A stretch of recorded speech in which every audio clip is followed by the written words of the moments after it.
Hola, hola a todos. Me da mucho gusto saludarlos y como saben, lo prometido es deuda. Ya había comentado que vamos a hacer una serie de grabaciones respecto a documentos que vienen en la nueva bibliografía para la nueva escuela mexicana.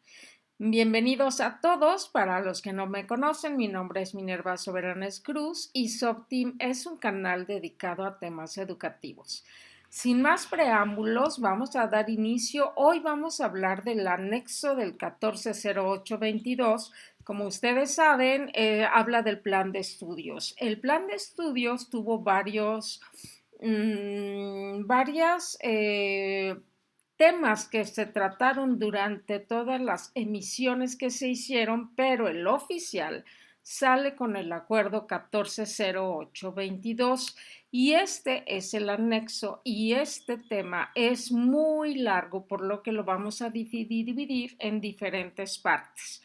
Fíjense bien, el día de hoy vamos a hablar precisamente de este documento porque en muchos casos de los que vienen en nuestros exámenes o tema obligatorio si es que eres docente en educación básica, es muy importante que conozcan el alma de la nueva escuela mexicana. Esta tendencia humanista basada en los derechos humanos que lo componen es precisamente un tema muy importante. Está dividido en varias partes. Yo voy a tratar de írselas haciendo en pequeñas cápsulas, bueno, no tan pequeñas porque cada tema es muy largo, pero vamos a empezar el día de hoy con la introducción. Sí, hoy solamente vamos a hablar de la introducción. Nos dice en la introducción que esta es una tarea colectiva en permanente construcción y comprende 5 elementos fundamentales. Repito, es la introducción. Esta parte que nos va a hablar aquí nos habla primero de que se va a reestructurar el plan y programa de estudios, así como libros de texto gratuitos. Nos habla de que para que esto se lleve a cabo tiene que existir una permanente formación docente. Eso creo que la mayoría de nosotros lo sabemos. Y en tercer lugar nos habla de que va a haber un codiseño en los programas de estudio. Recuerden que la SEP nos da los programas sintéticos, que es el anexo del 0823, perdón, ya lo vamos a tratar en otro momento. Allí nos dan los programas sintéticos y nosotros hacemos este codiseño, que es el programa analítico. Bueno, tiene toda una explicación, ya la vamos a ir viendo. El cuarto punto que nos habla es el desarrollo de estas estrategias nacionales que son muy importantes para lo que es la nueva escuela mexicana y el quinto punto es la transformación administrativa y de gestión. El tema de gestión es un tema muy importante que entró en boga desde hace aproximadamente cerca del año 2000, pero retoma un punto fundamental desde la emisión de los acuerdos 716 y 17, porque ahí es donde se le da un carácter muy específico con la participación de padres de familia y los consejos técnicos escolares. Anteriormente no se denominaban como tal, no se denominaban así, sí existían, pero no con la rigurosidad donde ya se establece que son 13 sesiones en el año, etcétera.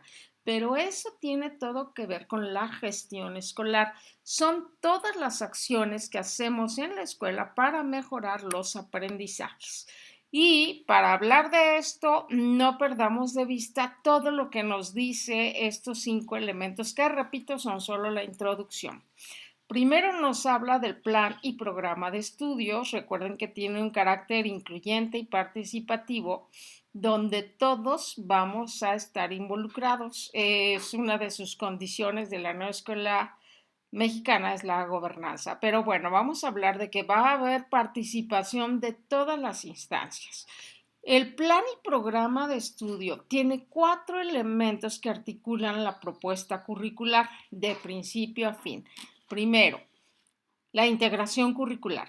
La integración curricular se da a partir de campos formativos, ejes articuladores, obviamente el perfil de egreso, y su intención es articular el trabajo interdisciplinar que parte de la problematización de la realidad. Por eso el centro es la comunidad. la problematización de esta realidad y claramente es a través de la elaboración de proyectos y eso ya lo conocemos todos. Un segundo elemento del plan y programas de estudio es la autonomía profesional del magisterio. Aquí se reconoce nuestro expertise, nuestra experiencia para hacer esta profunda contextualización de los contenidos. El tercer elemento es la comunidad como núcleo integrador de los procesos de enseñanza-aprendizaje. Recuerden, artículo 14 de la Ley General de Educación, a partir de ahora nuestras escuelas son centros de aprendizaje comunitario. Nosotros somos parte de una comunidad que es el centro de la nueva escuela mexicana. Y el cuarto elemento es el derecho humano a la educación, que es prioridad del sistema educativo nacional. Esto tienen que tenerlo muy claro porque de hecho es lo que conduce el artículo 3, la Ley General de Educación. Incluso las famosísimas 4A son las condiciones para que se dé el derecho a la educación. Pero si aún le agregamos el derecho humano, estamos hablando de todos los seres. Por eso uno de los principios filosóficos, recuerden que es universal. La educación, además de obligatoria, será universal, inclusiva, pública, gratuita y laica, porque allí es donde se ejerce el derecho humano a la educación. Es prioridad del Sistema Educativo Nacional. Bien, esto solamente es el primer punto. El segundo punto nos habla de la formación docente. La formación docente. Fíjense muy bien, maestros, ¿para qué nos estamos formando, actualizando, profesionalizando? Porque vamos a crear puentes entre lo que dice el plan y los programas de estudio y los saberes que nosotros tenemos, nuestra expertise, nuestra formación que traemos y la experiencia que tenemos desde el desempeño profesional. Es un diálogo, ¿sí? Es un diálogo que vamos a establecer con nuestros colegas para que se pueda dar precisamente solución a los problemas que viven nuestros estudiantes en su comunidad. ¿Cómo lo abordamos desde la didáctica, la integración curricular, la recuperación de nuestros saberes, el proceso formativo y que se aplique en la vida cotidiana de los niños en su comunidad? ¿Les sirve todo esto o nos sirve, perdón, para construir aquello que nos es común o que les es común? ¿A quiénes? A la comunidad. Aquello que es común para todos los que integramos una específica comunidad. Las culturas de nuestros estudiantes, nuestra experiencia, nuestros conocimientos, porque somos quienes vamos a lograr que los niños en las aulas adquieran esas habilidades que necesitan para transformar su realidad. Para que esto se dé, necesitamos el codiseño de los programas de estudio. Este proceso de apropiación, formación-apropiación permanente para contextualizar los contenidos, debe considerar el nivel regional, local, contextual y situacional del proceso de enseñanza-aprendizaje. Este codiseño obviamente parte de los programas sintéticos que, repito, están en el anexo del 080823. Ahí está el programa de la fase 2 a la fase 6 y es cada uno de nosotros que vamos a tomar el contenido de ese programa y vamos a desarrollar la contextualización y el codiseño. Es muy importante que la escuela vuelva a reposicionarse como el espacio de lo común, desde la diversidad que caracteriza a un país como México. Y esto tiene dos palabras clave. La primera, que es lo común, que lo menciona muchísimas veces en el plan de estudios, tiene que quedarles muy claro porque lo más seguro es que se los pregunten en el examen a través de casos donde los niños se enfrentan situaciones y nosotros tenemos que aplicar el sentido de lo común para quienes integramos esta comunidad. Y palabra 2, diversidad. Diversidad es una palabra que es fundamental para la nueva escuela mexicana. Todos los principios filosóficos y éticos parten del reconocimiento de la diversidad. quiénes son nuestros niños, qué características, necesidades, estilos y ritmos de aprendizaje tienen. Está en el artículo 7 de la Ley General de la Educación. Y a partir de ahí yo voy a atender esa diversidad haciendo ajustes razonables y con ello atender las barreras para el aprendizaje y la participación. Todos nuestros niños, todos sin excepción, tienen que lograr los aprendizajes. Es considerar esa diversidad de saberes con un carácter didáctico, cómo llego a cada uno de mis niños, y curricular diferenciado, maestros. Cuando estamos en las clases tenemos alumnos que se nos quedan atrás, lo sabemos, pero en la nueva escuela mexicana el énfasis lo tienen esos niños. Esos 4 o 5 niños que por alguna razón se nos van quedando porque tienen un ritmo de aprendizaje más lento, porque tienen una barrera para el aprendizaje, esos niños son los que la escuela nos pide atender con énfasis, los de mayor vulnerabilidad. No lo pierdan de vista, este es el alma de la nueva escuela mexicana y allí nos dice, por eso la enseñanza es diferenciada. Tiene que responder a las condiciones personales, sociales, culturales, económicas de nuestros estudiantes, tanto docentes como planteles, como comunidades, como regiones del país. Tenemos que tener esto muy claro si hablamos de codiseño. Posteriormente nos habla en el punto 4 de las estrategias nacionales. Y yo que sé que muchos colectivos dicen, ay, ¿y eso para qué? Tiene razones muy específicas por entender el alma de la nueva escuela mexicana. La primera es para la enseñanza de lenguas y culturas indígenas y afromexicanas. Recuerden, maestros, ustedes observen un mapa de México. Muchos de ustedes lo conocen porque lo viven día con día. No todas las escuelas están en comunidades urbanas, muy por el contrario, si ustedes observan el ancho del mapa nacional, van a ver que tenemos muchas comunidades muy apartadas, donde muchos maestros deciden no llegar. Y entonces tenemos que atender a esos lugares que están muy apartados y que también tienen el derecho humano a la educación, de que se rescate su lengua y su cultura. Muy tradicional en México, llega el docente y le dice a una comunidad que tiene una lengua indígena, ¿sabes qué? Van a hablar en español. Y por esa tradición que hemos tenido los docentes, porque les exigimos que hablen el español, muchas de esas lenguas y culturas se han venido minimizando. Estamos en un rescate, por eso esta estrategia, porque nosotros, si vemos el mapa, vamos a ver una cantidad muy grande de escuelas que están en zonas lejanas donde solamente hay una lengua y una cultura indígena y en muchos casos afromexicana. La Estrategia Nacional de Educación Inclusiva, repito, principios filosóficos, no lo pierdan de vista, que la educación, además de ser obligatoria, será universal, inclusiva, pública, gratuita y laica.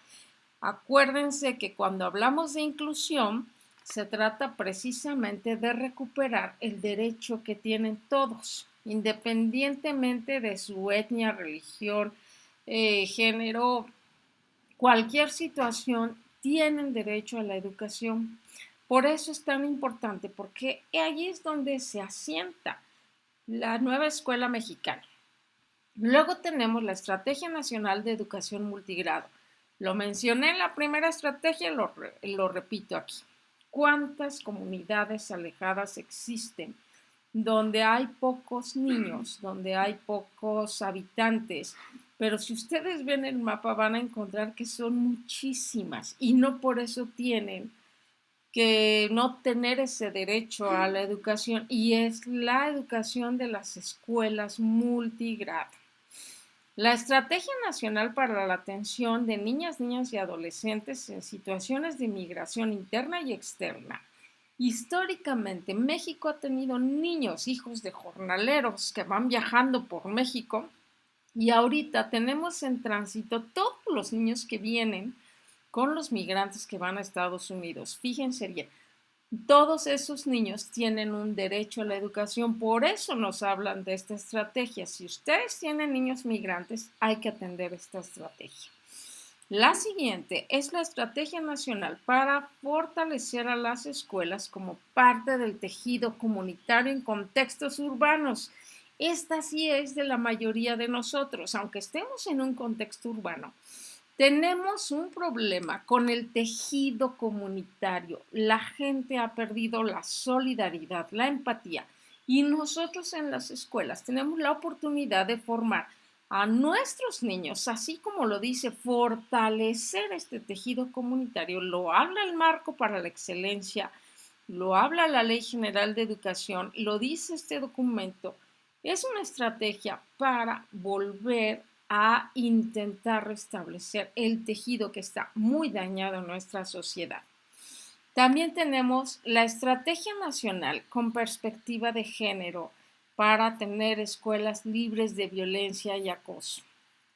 Creo que no hay mucho que ahondar aquí. Nosotros como sociedad seguimos viviendo una situación de violencia y acoso tanto de niños, de niñas, adolescentes, que llegan a terminar en situaciones que obviamente no queremos, y esto es un trabajo que se tiene que hacer desde la escuela. Esta es una estrategia que debemos adoptar todos en las escuelas para que se restablezca y se dé la posibilidad de estas escuelas libres de violencia. Por último, la Estrategia Nacional de Lectura, que es indispensable. ¿Por qué? Porque a donde vayan en México ustedes observen, vean cómo los maestros construyen sus programas analíticos y qué creen. La principal problemática es que nuestros niños no están entendiendo lo que leen. Es más, ni siquiera muchos tienen una lectura que sea oracional. Tenemos niños con lectura palábrica, silábica, semi-oracional, pero ni siquiera llegamos a una lectura oracional, y estamos hablando ya de que llegan a secundaria y así nos llegan. Si nosotros establecemos esta estrategia en conjunto, todos los docentes desde que son pequeñitos, volver a darle el valor que le corresponde a la lectura y a la comprensión lectora, podríamos tener un mucho mejor entendimiento de la realidad que tienen nuestros pequeños a través de la lectura. Entonces, fíjense muy bien. Vamos a hablar de este tema que es fundamental, que son las estrategias nacionales. El último punto que nos habla en la introducción, repito, es la transformación administrativa y de gestión. Lo que les mencionaba de la gestión es fortalecer la capacidad de las instituciones para construir un proyecto educativo en cada escuela.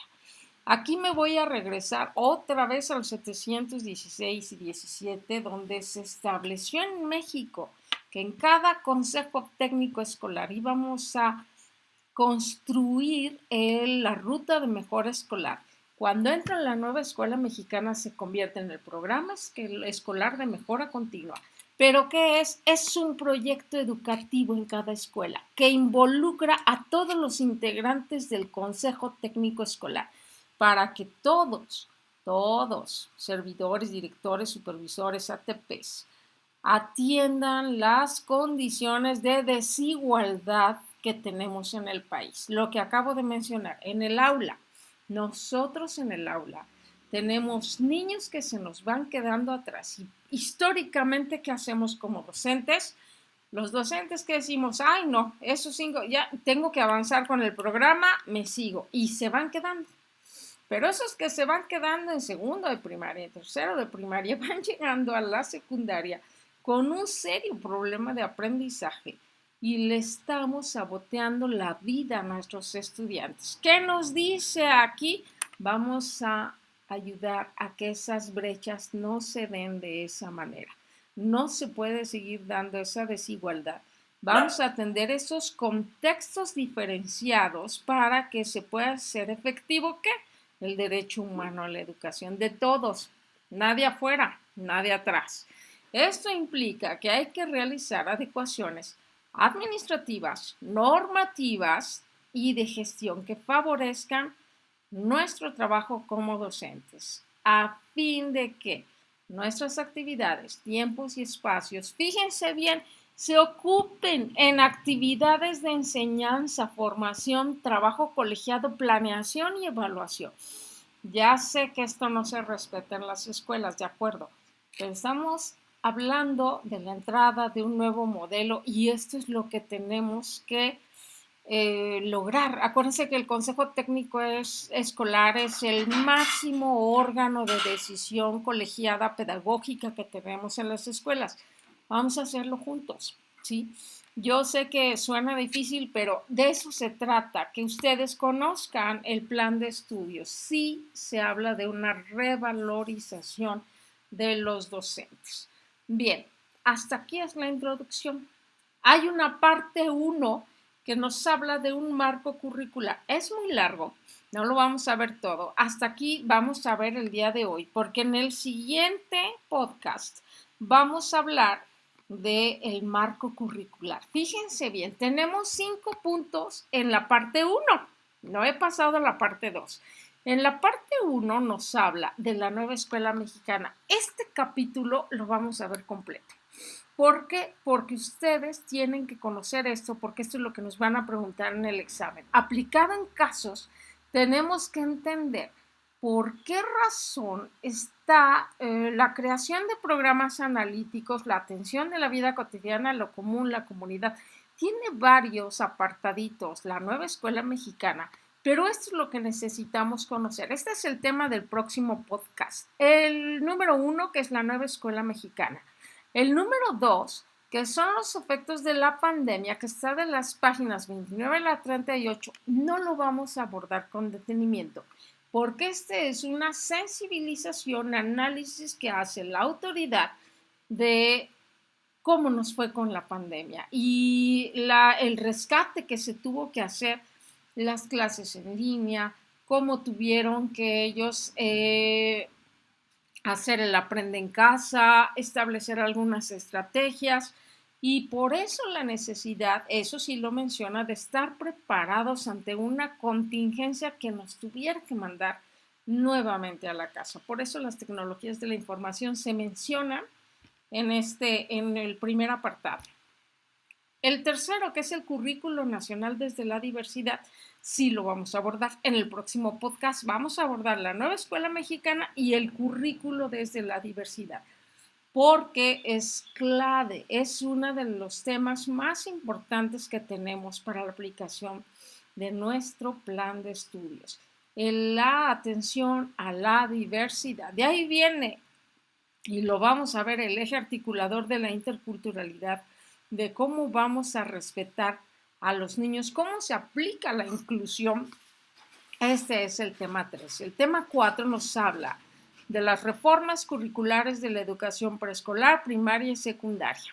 Lo vamos a mencionar, pero así de manera muy ligera, porque es un tema largo que no es algo que tengan que conocer con detalle. Sí, sí es importante que se conozca la historia, pero aquí nos habla de un análisis que se da en lo que ha sido las reformas en México, pero con énfasis desde el Acuerdo Nacional para la Modernización de la Educación Básica. Esto se da en 1992.